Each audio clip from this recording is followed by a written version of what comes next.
आप सभी विद्यार्थियों का एक बार पुनः स्वागत है Subhash study centre YouTube channel पर। और आज का यह वीडियो कक्षा 10 के उन सभी विद्यार्थियों के लिए काफ़ी ज़्यादा हेल्पफुल होगा जो 2022-2023 बोर्ड परीक्षा की बेहतर तैयारी करना चाहते हैं। तो आज है 3 जुलाई और अब आपको लग जाना है अपनी पढ़ाई के लिए तन मन धन से। तो इसलिए आप चैनल को सब्सक्राइब कर लें और चैनल के साथ जुड़कर अपनी बोर्ड परीक्षा की बेहतर तैयारी करना स्टार्ट कर दें। और मैंने इस वीडियो के पहले कई वीडियोज के माध्यम से हिंदी गद्य खंड का, जी हाँ, हिंदी गद्य खंड का जो पहला चैप्टर है जिसका नाम है मित्रता चैप्टर, और मित्रता पाठ के लेखक कौन हैं? आचार्य रामचंद्र शुक्ल जी हैं। आचार्य रामचंद्र शुक्ल जी हैं, आप ध्यान दीजिएगा। और दूसरा पाठ है हिंदी गद्य खंड का, दूसरा पाठ है ममता।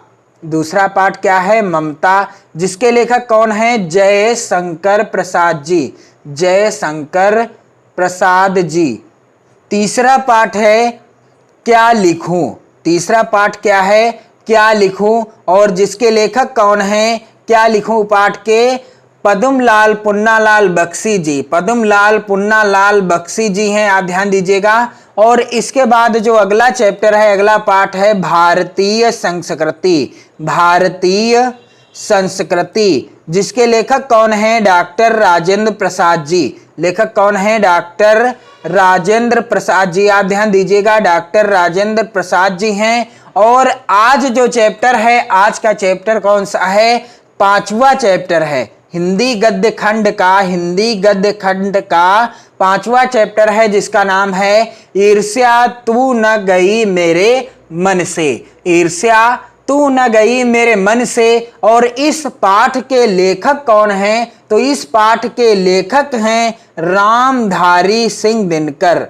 रामधारी सिंह दिनकर जी हैं इस पाठ के लेखक, आप ध्यान दीजिएगा। रामधारी सिंह दिनकर जी के द्वारा यह चैप्टर लिखा गया है और काफी ज्यादा इंपॉर्टेंट है। यहां से बोर्ड परीक्षाओं में गद्यांश से आधारित प्रश्नोत्तर जरूर पूछे जाएंगे। तो सबसे पहले तो मैं आपको इस चैप्टर की सरल हिंदी व्याख्या बताऊंगा और इसके बाद आपको मैं गद्यांश आधारित प्रश्नों से भी रिलेटेड वीडियो उपलब्ध कराऊंगा। आप हमारे चैनल के साथ जुड़ें और 2022-2023 बोर्ड परीक्षा की बेहतर तैयारी करें चैनल के साथ जुड़ करके, और वीडियो को ज़्यादा से ज़्यादा अपने मित्रों में भी शेयर करते रहें। तो रामधारी सिंह दिनकर जी क्या लिखते हैं इस पाठ के अंतर्गत? मेरे घर के दाहिने एक वकील रहते हैं। रामधारी सिंह दिनकर जी कहते हैं कि मेरे घर के दाहिने एक वकील रहते हैं जो खाने पीने में अच्छे हैं। वो खाने पीने में अच्छे हैं, दोस्तों को भी खूब खिलाते हैं। दोस्तों को भी वह खूब खिलाते हैं और सभा सोसाइटियों में भी काफ़ी भाग लेते हैं। और सभा सोसाइटियों में भी काफ़ी ज़्यादा भाग लेते हैं। बाल बच्चों से भरा पूरा परिवार, नौकर भी सुख देने वाले और पत्नी भी अत्यंत मृदु भाषिणी। बाल बच्चों से भरा पूरा परिवार है और जो नौकर हैं उनके घर में वो भी सुख देने वाले हैं, अर्थात जो नौकर हैं काफ़ी ज़्यादा मेहनत के साथ कार्य करते हैं घर का। और पत्नी भी उनकी जो है वकील साहब की, वह भी अत्यंत मृदुभाषिणी है। भला एक सुखी मनुष्य को और क्या चाहिए? अब आप ही बताइए कि भला एक सुखी मनुष्य को और क्या चाहिए? रामधारी सिंह दिनकर जी आगे क्या लिखते हैं? मगर वह सुखी नहीं है। लेकिन वह सुखी नहीं है। क्यों सुखी नहीं है? उनके भीतर कौन सा दाह है? उनके भीतर कौन सा दाह है? इसे मैं भली भांति जानता हूं। दरअसल उनकी बगल में जो बीमा एजेंट हैं, उनकी बगल में यानी उनके घर के पास में जो बीमा एजेंट रहते हैं, उनके विभव की वृद्धि से वकील साहब का कलेजा जलता रहता है। बीमा एजेंटों की विभव की यानी उनकी बढ़ोतरी देखकर, उनका वैभव देखकर वकील साहब का कलेजा जलता रहता है। वकील साहब को भगवान ने जो कुछ दे रखा है वह उनके लिए काफी नहीं दिखता। वकील साहब को भगवान की ओर से जो मिला मिला है या भगवान ने जो कुछ उनको दे रखा है वह उनको काफी नहीं लगता है, वह इस चिंता में भुने जा रहे हैं कि काश एजेंट की मोटर, उसकी मासिक आय और उसकी तड़क भड़क मेरी भी हुई होती। वकील साहब इस चिंता में लगातार भुने जा रहे हैं कि काश जो एजेंट की मोटर है वह मेरी मोटर होती, उसकी जो मासिक आय है, मासिक वेतन है, वह मेरा भी वेतन होता और उसकी जो तड़क भड़क है वैसी ही तड़क भड़क मेरे पास भी होती। इसी चिंता में वह दिन रात जले जा रहे हैं। रामधारी सिंह दिनकर जी लिखते हैं कि ईर्ष्या का यही अनोखा वरदान है। ईर्ष्या का यही अनोखा वरदान है। जिस मनुष्य के हृदय में ईर्ष्या घर बना लेती है वह उन चीजों से आनंद नहीं उठाता जो उसके पास मौजूद हैं, बल्कि उन वस्तुओं से दुख उठाता है जो दूसरों के पास हैं। बिल्कुल सत्य कहते हैं रामधारी सिंह दिनकर जी कि ईर्ष्या का यही अनोखा वरदान है।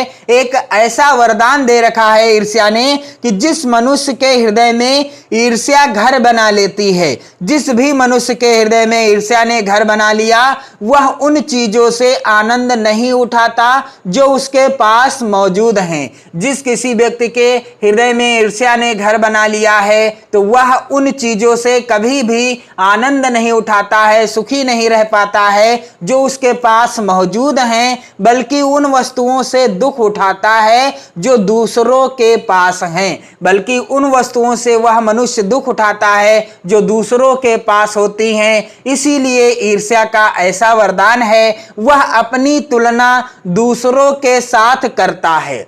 वह मनुष्य अपनी तुलना दूसरों के साथ करता है और इस तुलना में अपने पक्ष के सभी अभाव उसके हृदय पर दंश मारते रहते हैं। और इस तुलना में क्या होता है कि उसके पक्ष के जितने भी अभाव हैं वह सब उसके हृदय पर दंश मारते रहते हैं। दंश के इस दाह को भोगना कोई अच्छी बात नहीं है, मगर ईर्ष्यालु मनुष्य करे भी तो क्या, आदत से लाचार होकर उसे यह वेदना भोगनी पड़ती है। परंतु ऐसा किस लिए होता है कि ईर्ष्यालु जो मनुष्य होता है उसकी आदत ही ऐसी होती है जिस कारण उसे यह वेदना भोगनी ही पड़ती है। एक उपवन को पाकर भगवान को धन्यवाद देते हुए उसका आनंद नहीं लेना और बराबर इस चिंता में निमग्न रहना कि इससे भी बड़ा उपवन क्यों नहीं मिला, एक ऐसा दोष है जिससे ईर्ष्यालु व्यक्ति का चरित्र भी भयंकर हो उठता है। रामधारी सिंह दिनकर जी कहते हैं कि एक उपवन को पाकर के भगवान को धन्यवाद देते हुए उसका आनंद नहीं लेना। यदि भगवान ने हमें कुछ चीजों को दिया है तो यदि हम उस चीज का आनंद नहीं लेते हैं और बराबर इस चिंता में निमग्न रहना और बराबर ऐसी चिंता में निमग्न रहना कि इससे भी बड़ा उपवन क्यों नहीं मिला, कि इससे ज्यादा हमें भगवान ने क्यों नहीं दिया, एक ऐसा दोष है जिससे ईर्ष्यालु व्यक्ति का चरित्र भी भयंकर हो उठता है। यह एक ऐसा दोष है जिससे ईर्ष्यालु व्यक्ति का चरित्र भी क्या हो जाता है, भयंकर हो जाता है। अपने अभाव पर दिन रात सोचते सोचते वह सृष्टि की प्रक्रिया को भूलकर विनाश में लग जाता है। अपने अभाव को दिन रात सोचते सोचते वह ईर्ष्यालु व्यक्ति सृष्टि की प्रक्रिया को भूल करके विनाश में लग जाता है और अपनी उन्नति के लिए उद्यम करना छोड़कर वह दूसरों को हानि पहुंचाने को ही अपना श्रेष्ठ कर्तव्य समझने लगता है। और वह व्यक्ति अपनी उन्नति के लिए क्या करता है, उद्यम करना छोड़ देता है, अर्थात अपने कार्य को करना छोड़कर वह दूसरों को हानि पहुंचाने को ही अपना श्रेष्ठ कर्तव्य समझने लगता है। ईर्ष्या की बड़ी बेटी का नाम निंदा है। रामधारी सिंह दिनकर जी कहते हैं कि ईर्ष्या की बड़ी बेटी का क्या नाम है, उसका नाम निंदा है। जो व्यक्ति ईर्ष्यालु होता है वही बुरे किस्म का निंदक भी होता है। रामधारी सिंह दिनकर जी क्या लिखते हैं कि जो व्यक्ति ईर्ष्यालु होता है वही बुरे किस्म का निंदक भी होता है। जो व्यक्ति ईर्ष्यालु होता है वह बहुत बुरा निंदक भी होता है। दूसरों की निंदा वह इसलिए करता है कि इस प्रकार दूसरे लोग जनता अथवा मित्रों की आंखों से गिर जाएंगे और जो स्थान रिक्त होगा उस पर मैं अनायास ही बैठा दिया जाऊंगा। दूसरों की निंदा ईर्ष्यालु व्यक्ति क्यों करता है? क्योंकि दूसरे लोग जनता अथवा मित्रों की आंखों में गिर जाएंगे और जो स्थान रिक्त होगा उस पर मैं अनायास ही बैठा दिया जाऊंगा, इसलिए वह दूसरों की निंदा करता रहता है। मगर ऐसा ना आज तक हुआ है और ना आगे होगा। लेकिन ऐसा ना आज तक हुआ है और ना आगे ही होगा। दूसरों को गिराने की कोशिश तो अपने को बढ़ाने की कोशिश नहीं कही जा सकती। बहुत ही अच्छी बात लिखते हैं रामधारी सिंह दिनकर जी कि यदि हम दूसरों को गिराने की कोशिश करते हैं तो वह अपने को बढ़ाने की कोशिश नहीं कही जा सकती, क्योंकि हम दूसरों को नीचा दिखाकर या उनकी उन्नति में बाधक बन करके अपनी उन्नति नहीं कर सकते। एक बात और है कि संसार में कोई भी मनुष्य निंदा से नहीं गिरता, और एक बात और यह भी है कि संसार में कोई भी मनुष्य निंदा से नहीं गिरता। चाहे जितनी उसकी निंदा की जाए वह निंदा से बिल्कुल नहीं गिरेगा। उसके पतन का कारण सद्गुणों का ह्रास होता है। यदि उसके सद्गुणों का ह्रास हो गया है, सद्गुण उसके नष्ट हो गए हैं, तो उसका पतन हो सकता है। इसी प्रकार कोई भी मनुष्य दूसरों की निंदा करने से अपनी उन्नति नहीं कर सकता। ठीक उसी प्रकार से यदि कोई मनुष्य दूसरों की निंदा करता है तो वह अपनी उन्नति नहीं कर सकता। उन्नति तो उसकी तभी होगी जब वह अपने चरित्र को निर्मल बनाए तथा अपने गुणों का विकास करे। व्यक्ति की उन्नति तो तभी होगी जब वह अपने चरित्र को निर्मल बनाए और अपने गुणों का विकास करे। ईर्ष्या का काम जलाना है। रामधारी सिंह दिनकर जी कहते हैं कि ईर्ष्या का काम क्या है? जलाना है, मगर सबसे पहले वह उसी को जलाती है जिसके हृदय में उसका जन्म होता है। लेकिन सबसे पहले वह किसको जलाती है? वह उसी व्यक्ति को जलाती है जिसके हृदय में उसका जन्म होता है। आप भी ऐसे बहुत से लोगों को जानते होंगे जो ईर्ष्या और द्वेष की साकार मूर्ति हैं और जो बराबर इस फिक्र में लगे रहते हैं कि कहां सुनने वाला मिले और अपने दिल का गुबार निकालने का मौका मिले। रामधारी सिंह दिनकर जी कहते हैं कि आप लोग भी ऐसे बहुत से लोगों को जानते होंगे जो ईर्ष्या और द्वेष की साकार मूर्ति हैं, अर्थात वो हमेशा एक दूसरे से जलते रहते हैं, ईर्ष्या करते रहते हैं और जो बराबर इस फिक्र में भी लगे रहते हैं